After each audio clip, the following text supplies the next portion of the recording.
And a very good Monday evening. Welcome into Time Out here on TVNB. A few of the topics we'll be discussing in the next 30 minutes. The heavyweight championship fight this past weekend. St. John Flames open their current road trip at 500, and Mark Recchi goes full circle. All that and a whole lot more coming up. Stay right there.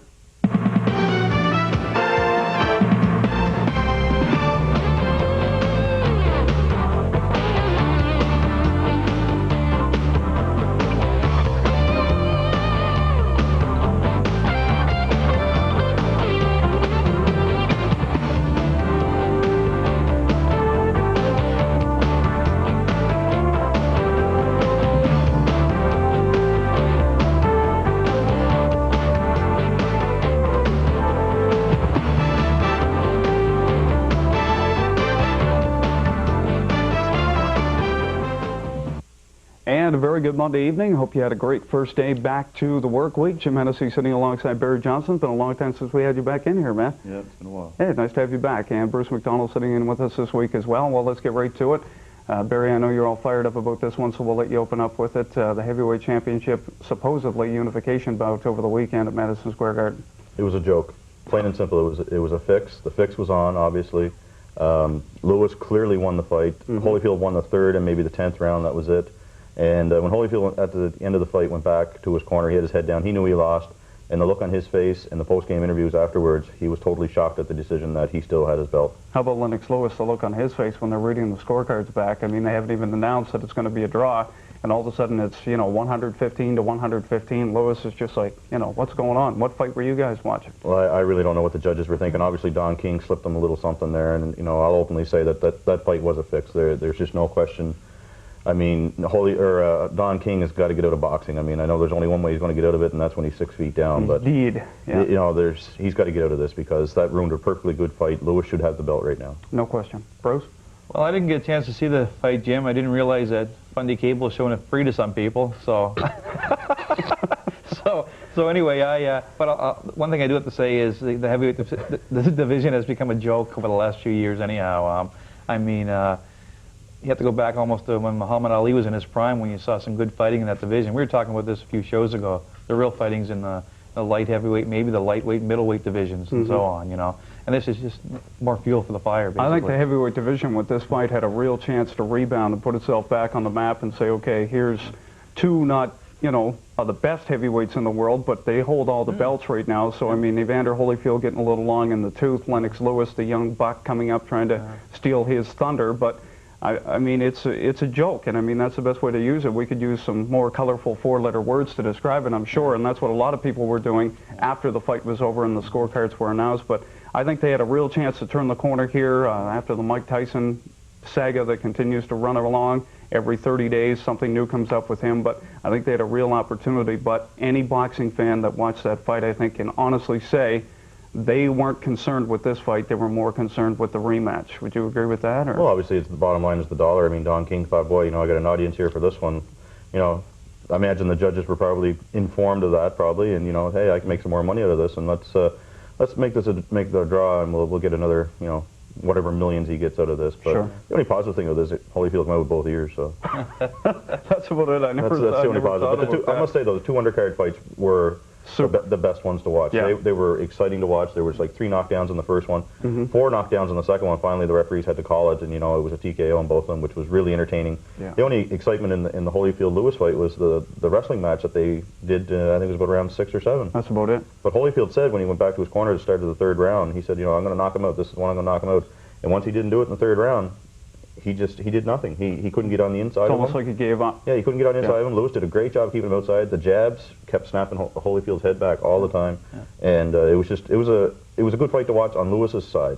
But on Holyfield's side, he just looked really, really bad. The age factor, I think, is really settling in. I think the heavyweight division is they were in enough trouble heading into this fight, and I think they've set themselves back about another 15 years, so they got their work cut out for them. It's going to be interesting to see. I mean, we know that these two are going to get back in the ring 6 months, maybe a year down the road. It's going to be interesting to see how many people turn out to see this at the pay-per-view and wherever the fight may be held, whether it be at Madison Square Garden again. I think they're going to be lucky to get a draw at all. Having read a lot of the articles, reading on the internet, and listening to TV personalities talking about it, I've heard one person say yet that, it was a good fight, it ended the way it should have. But it was obviously, everybody's just totally disgusted with it. Yeah. Well, the one Fixed. thing- I mean, you hate yeah. to use the word Yeah, fix yeah. when it comes to something that big because you like to think that, you know, these are two super athletes in great shape. One's getting a little older, one's on the rise. You'd like to think that finally these two are going to get together. Two legitimate, good throwing heavyweights are going to throw some punches and see who's the tougher of the two. But I mean, the word fix just keeps popping into my head whenever I think of this fight. Yeah, I just wonder how many people in Canada feel bad for Lennox Lewis, though, after Not he bailed on the country 10 years ago, right? No. And get those British dollars. Exactly. The funny thing was, though, when he first went to Great Britain, he had an accent. If you notice now, he doesn't have it. Yeah. Another spot at T. He must be Lennox. moving back home, is he? Yeah, well, we'll see in a year whether this fight gets together or not, I don't know. Anyway, let's turn the page here, move over to the hockey arena. St. John Flames began their extended road trip on Friday night in Springfield. Tough loss against the Falcons, 6-4 the final there. Then they rebound last night, come from behind victory against the Hartford Wolfpack. Some new faces in the Flames lineup over the past couple of weeks. Before they went on this road trip, they've been shifting them up, shifting them down from Johnstown to Calgary, back to here. So what do you think? Good way to start this road trip? Or? Well, 500, I mean, that's better than what some of the road trips have been at this point in time. So anything right now is a positive for them, and especially going down the stretch now. You know, they're fighting for a playoff spot, and I think right now if the playoffs were to start, they wouldn't be in it. Sure. Well, they're looking to solidify. I think they've finally taken the question mark out of the goaltending situation. Igor Karpenko gets shipped down to Johnstown. I think it was Wednesday or Thursday of this week. Joel Irving comes up. Jody Shelley comes up. So obviously they were trying to beef the lineup up as they head out on the road trip. A little toughness into the lineup, but I think the goaltending situation is solidified. But with the NHL trading deadline coming up this week, it's going to be interesting to see whether Tyler Moss is still here, whether Tyler Moss is there. It's, you know, it's a question mark at this point. I don't think Tyler Moss is going anywhere. For one reason, Calgary loses a goaltender next year in the expansion draft, and he's a bait, I think, right there. So. Who goes? Who goes from Calgary? Moss goes? Oh, from this team? Yeah. No, Moss is here for the year. From this team, well, I don't think we'll see Don McKelly back. I think he's going to be shipped off somewhere. As Lisa Bose likes to call him, Dominicelli. Dominicelli. Heard her over the weekend doing the highlight package. Dominicelli. On this team here, obviously David Cooper has very few days left with the Flames. But who wants him? I mean, plus minus of what, just under 30. Well, that's the and thing. making $100,000. They ship him off to the eye or something just to get rid of him, basically. I think. Well, another Sammy Helenas, basically. Yeah, exactly. I wonder if Eric Chiron's going to be here much longer. Good in all point. honesty, I mean, there's Good another defenseman. veteran. He may go on the expansion too. Exactly. Yeah, Well, exactly. that's true. The forwards, like I say, we won't see Don McKelly back. The rumors are that Eric Landry might be moving somewhere. I hope that doesn't happen. I'd like to see him here for the rest of the year. He's important to that team. So, like I say, it all depends what happens in Calgary. If some of our guys are shipped up in Calgary deals, or or if we get anyone in return that might end up here. It's hard to say at this point. And how about what's going on in Calgary? I mean, Calgary playing extremely well of late, making that bid for the playoffs. Phil Housley becomes the highest scoring U.S. player ever.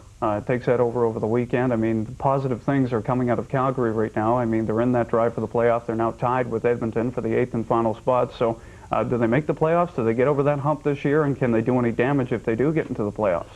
I don't think they'll do any damage, but I think they're going to get in. I think Edmonton's going to be on the outside looking in this year. Yeah. Edmonton, I mean, just seems to be a team that can't, off to a great start, came flying out of the gate, and then all of a sudden just started losing players to injuries and couldn't get back over that. What's the problem in Edmonton? I mean, Steve Passmore got the call up. Looks like they're trying to solidify things in goal. Have they got to make a coaching change? What's the problem here?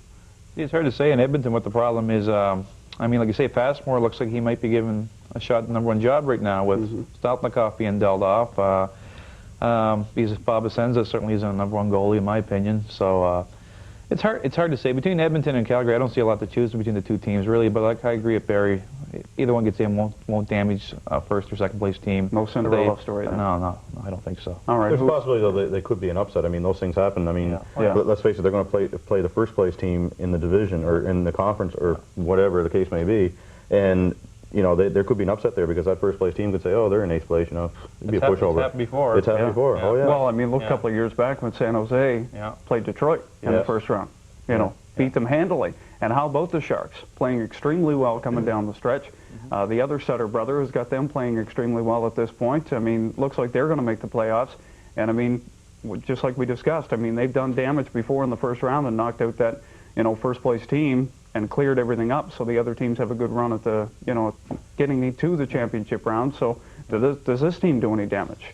San Jose? Yeah. Well, I don't think so. Mike Vernon. They got some good goaltending. Yeah, Steve Shields, Mike Vernon. Yeah, they do. But like I say, if they finish 7th, I guess Dallas is first in the conference now. They'd be playing the 8th place team, and they'd be coming up against probably would be Detroit, first in their division, qualifying second. So well, you never know if they face Detroit again. They've done it before, but and like I say, Phoenix is up there, and they aren't playing good hockey right now either. So they could be primed for an upset. But I don't. Those other situations could happen. I can't imagine Calgary or Edmonton knocking off Dallas, in my opinion. Though. Yeah. I must say, though, Tampa Bay, I mean, Montreal made them look good a week ago. Made them look real good. I mean, I like that score. I think, actually, we should just rip that jersey right off of there. That's a disgrace. I mean, get beat by Tampa Bay, that's just terrible. Yeah, that was only a one-goal game. And saying nothing about pounding the Leafs on Saturday. That's only a one-goal game, though. That's a pounding. No. Pounding was, what, 6-1 last week? No, they pounded them. I mean, 4-5-1? they played defense solid all Saturday night. I mean, it was finally good to see them turn around. And, I mean, I mean, Montreal's in the same position with Calgary and San Jose are in the same ranking, in my opinion, that if they do manage to scrape their way into the playoffs, I don't think they're going to do too much damage. No, I think they can go all the way if they can squeeze in. What? Montreal? Yes, I think they. Once they meet Boston, if they do somewhere a point in time, they won't meet Boston. Isn't there a rule on the wall out there that you can't come on the show if you've been drinking? They can't meet Boston though, Barry. JP, if you're watching, Boston go, eh? That's Boston right. went up the first round, so how can they meet? Oh no, they'll well, both of them be out the first round then. Well, you know, or Montreal may not even make the playoffs. Montreal is tight right now to make the playoffs. Period. It's going to be interesting to see if they get in. I hope they do, but. I mean, like I say, it's the same as the other division. I mean, if they do get in, the odds are they don't advance anywhere. But you have to sit here or have fans. We have to sit here. Well, I mean, the big them, saving grace for Montreal, or what people thought, is they had a long, extended home trip over the past couple of weeks, and home was where the record was. I mean, they were 11-6-2, I think, before last week's play got started. And, you know, they lost a couple easy games. I mean, Tampa Bay comes into town. They hammer Montreal 6-1. Yes. And, I mean, you know, that just doesn't help at all. But then they go on the road.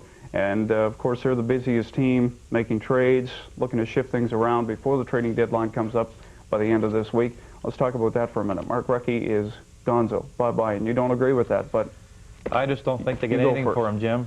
I'm sorry. I mean, the rumors were going around that he was heading to Dallas for Matchevuk and Lagenburg. Him and Ulanov are going for those two, and I'm sitting there saying to myself, that's a great deal for Montreal. You get two good young hockey players for him.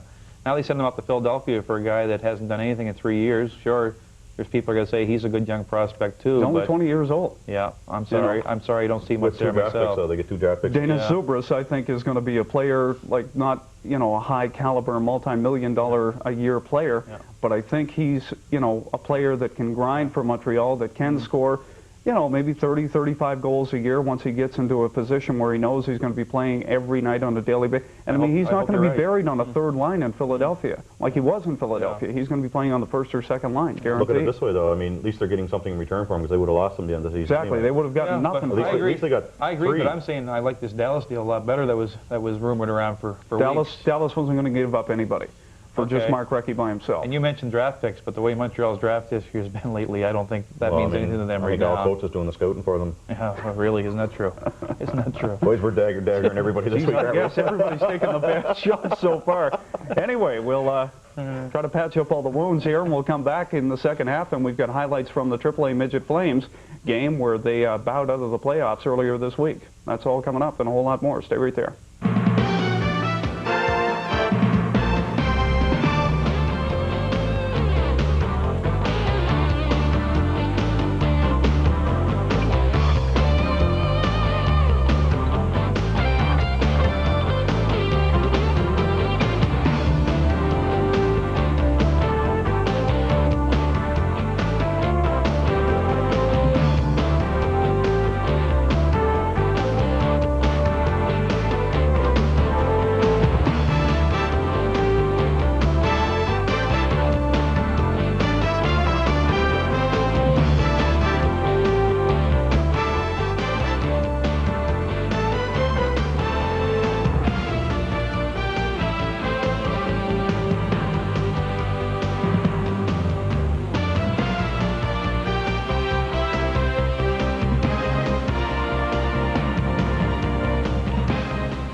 Dribble it! Dribble it! Dribble it! Dribble it! Frank, shoot!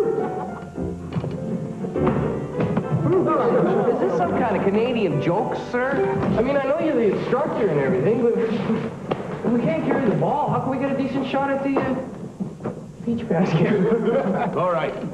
Maybe we can allow a carry of a couple of steps. And Mr. Naismith, sir, it sure slows things down having to climb up here every time. Well, then let's cut the bottom out of the basket. Ah, but I need these baskets back. 100 years after James Naismith from Almont, Ontario invented it, basketball was being played by hundreds of millions of people around the world.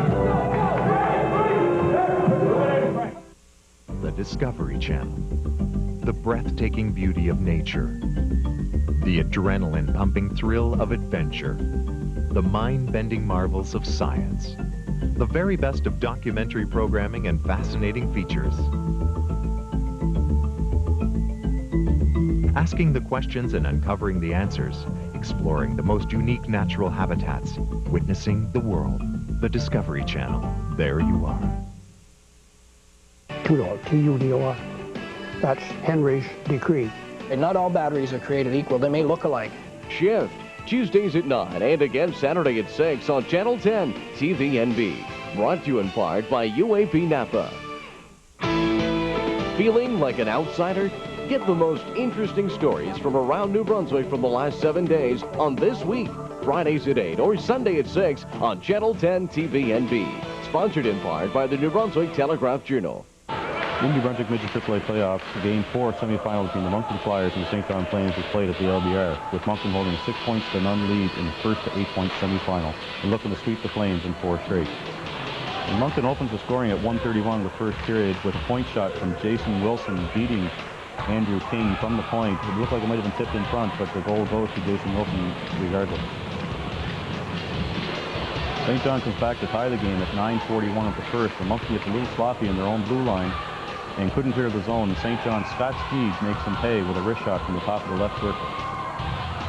And we pick it up now early in the second period with the game tied 1-1. Moncton's Jacques Arsenault just steps inside the blue line and fires a long-range shot that Andrew King misplays, and that makes it 2-1 for the Moncton Flyers. And less than a minute and a half later, Moncton still pressuring, scores at 2:27 of the second period when St. John fails to clear the puck from behind the net, and Marcel Cormier just flips the puck up and over a surprise Andrew King.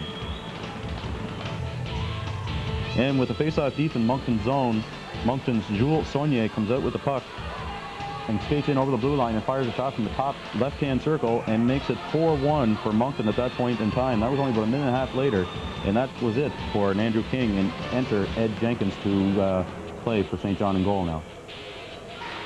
And with St. John on the power play and pressing in the offensive zone at 6:04 of the second period, as goals were coming fast and furious in the second period, Jeff Botor skates in and untouched roofs it over past Nick Bradley, which made the game 4-2 in Moncton's favor. And with Moncton on the power play, Jamie McCabe puts the icing on the cake for Moncton with a power play goal at 12:35 of the second period, which made it 5-2 for the visiting squad. St. John couldn't get any offense going in the third period and were outshot 30-17 in the game. And with no scoring in the third period, St. John's bid to defend the provincial and Atlantic championship crown goes down the tube, and Moncton goes on to the final in the New Brunswick Midget AAA playoffs. Moncton wins the first to 8-point semifinal 8-0 with a convincing 5-2 win over the St. John Flames.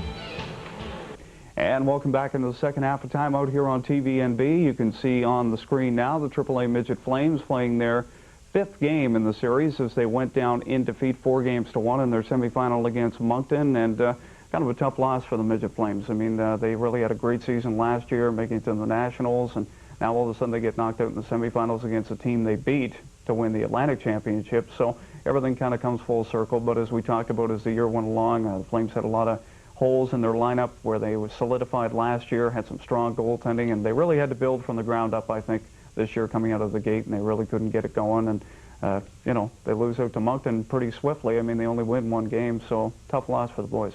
I think the key word for their reasons of not winning this year would be Adam McNamara. I think he was the one-man show last year for them.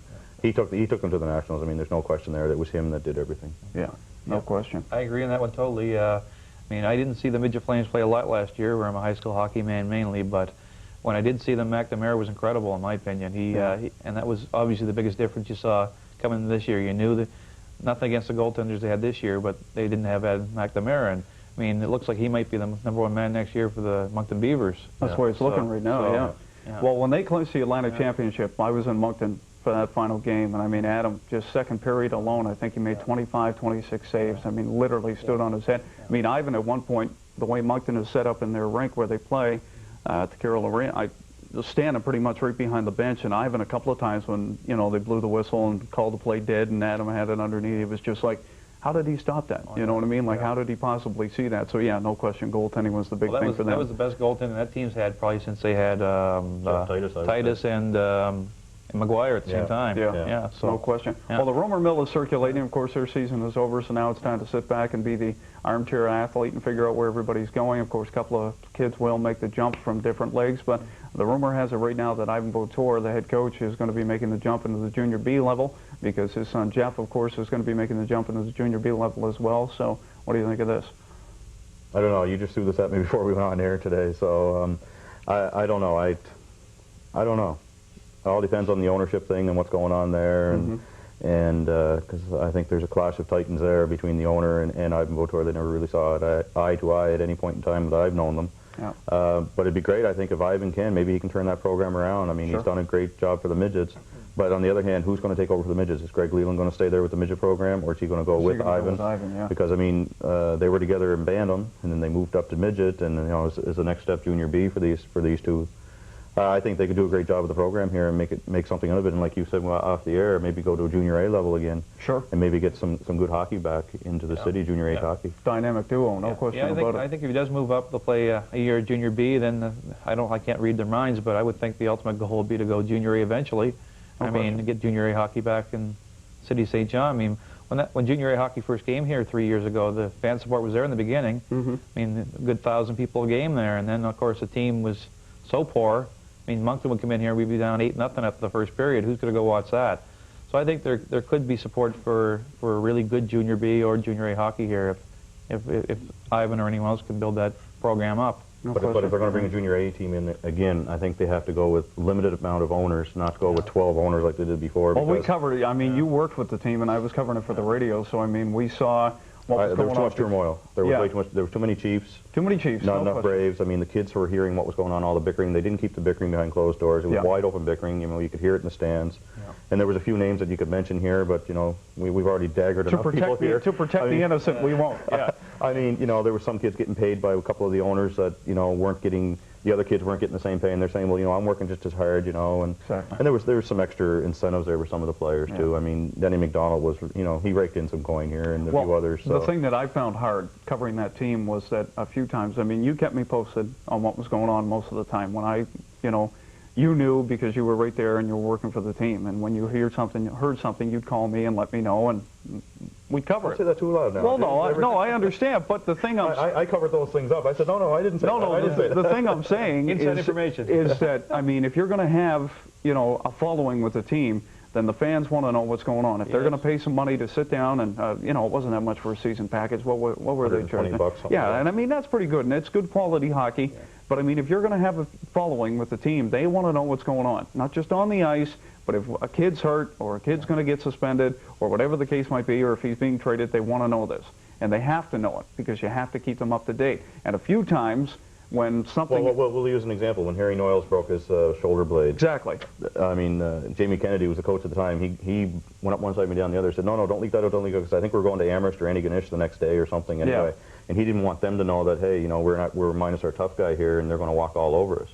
But I mean, but they would have known as soon as they came out to do the warm-ups. I mean, Harry wasn't in the lineup, so I mean, he's not going to be there. But I mean, what's his last name is Barry, the guy in Antigonish. I mean, it wouldn't matter to him if Harry was in the lineup or not because he had a lineup of goons there anyway. That's so it. It didn't make any difference. No, so. And that's the thing that made it tough. And I mean, teams have to realize that, you know, they don't like the media sometimes because they badmouth them or whatever the case might be. But if you don't keep the fans up to date on what's going on, you're going to lose. You're going to lose at the gate. People aren't going to show up. People are going to go, well, geez, who's this guy? Like, when did they pick this kid up? And, you know, well, who is he? Where does he come from? Is he a good player? Is he a bad player? Good defensive player? I mean, you have to let the people know because they want to know. That's like, it astonishes me being involved with high school hockey while you have to twist the arms of the teams to phone the scores into the media. You Sure. really do sometimes. You know, if they lose bad, oh, don't put that score in. Well, come on, you have to do it either way. Yeah. I mean, Everybody's you sitting there lose, wondering what's going on. you win 12-0, you lose 12-0. The score still has to be phoned into the media. Take your lumps, or which way you look at it. Your scores you get in there consistently. It's got to bring more fans out. No and question. some teams you can't tell them that. You know? Okay. I don't think Junior A is going to go this year or go any other year for a while because senior hockey is going to make, I think, a big comeback here. Yeah, I hope With Fredericton Canadians gone, basically, you might as well say, because they're going to Quebec City. But I think now senior hockey is going to make a big comeback here in this province because, I mean, we just can't afford to pay these big ticket prices anymore, $14, $15 for half-decent seats at Harbour Station. People are going to go back to the old Beaverbrook, sneak a bottle in with them, you know, and you know, sit there and shiver and talk and hoop and roar, and it's a little more clothed atmosphere in the LBR. And you'll be happy, Bruce, because they don't play No as much music. No, yeah, yeah. So I mean, I think it'd be a lot better. I mean, I think we're a blue-collar town. We like blue-collar hockey. So I mean, let's face it, and that's what senior hockey is. Just a bunch of guys that, you know, either played pro at one time or AHL or IHL or whatever the case may be, or junior players. You know, and I think Play for the love of the game. basically, yeah. I mean, some of them get a little bit of coin in their pocket, Sure. you know, just to cover, you know, whatever expenses. Driving back and forth from Yeah. wherever. I'll go Okay, further. we're almost out of time, and I don't mean to cut you guys off, but briefly, Yeah. Russ Howard. Well, I think in the long run, it's going to be good for curling in New Brunswick. I mean, I'm not a fan of Russ Howard, to be honest about it, but I would have liked to see the Brunswick team go to the Brier final. But in the long run, it's good for the province. No question. Would have been nice to see him go to the final and win the final since Yeah. we are hosting the World here. Would have been nice. But we do have a Nova Scotia team in the women's, so I mean, That's right. we're within the Maritimes. We have a team in the World, so I think it's going to be great to see Guy Hemmings. Of course, when we take the show, we're a day ahead, so we don't know the results in the final of the Brier yet, but I think nice to even see Quebec. I mean, I think he's going to be great nice. because he's a character. I think the fans will come out to see him because he always keeps them laughing, smile on their face when the play's kind of dull in between ends. So I think it'd be great if Guy Hemmings gets in. And of course, Russ Howard, what a sweet gig. Curls in the winter, golfs in the summer. Doesn't get much better than that, guys. Thank you very much. I appreciate it. Thanks, Jim. And we'll see you again next Monday. We'll polish up the dagger for next week. At 6, there you go. Barry will be back. Shoo! Anyway, thank you for tuning in. Have yourself a great week, and we'll see you again next Monday at 6 o'clock.